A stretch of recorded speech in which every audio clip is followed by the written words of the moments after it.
so she knew exactly where to go. By 7:05, the roads were backing up with the typical rush hour traffic. But as for 624, it was flying down the tracks at 60 miles an hour with no traffic stopping it. At 7:10, the last of 39 kids finally got on the bus, so now it was time to get to school. Freshman John Afson sat in the third row after sophomore Joe Calty, who stated that the back was for upperclassmen like himself and the front was for freshies like John. That little move would prove critical later. Seconds later, the train and bus's paths had to intersect at the Algonquin Road railroad crossing. They were approaching it around the same time, but the bus got there first.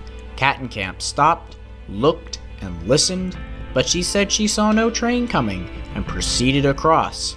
But immediately after she started moving, a red traffic light stopped her at the other side of the crossing at an intersection.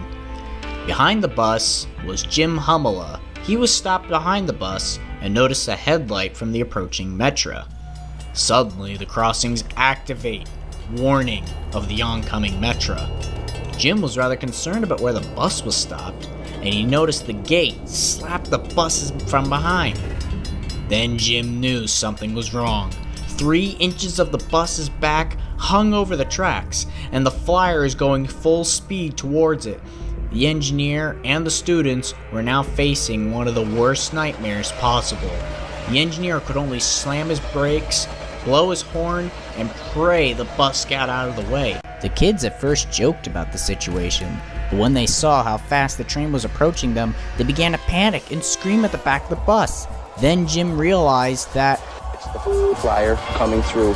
The kids were freaking out. They were screaming, "There's a train coming! There's a train coming! Move! Move!" Some of them even tried to make efforts to get out of the bus on their own. Jim Hummela behind the bus was yelling, "Go! Go! Go!" Patricia Cattencamp, however, was confused from the screaming and didn't understand. Sadly, no one's prayers were answered.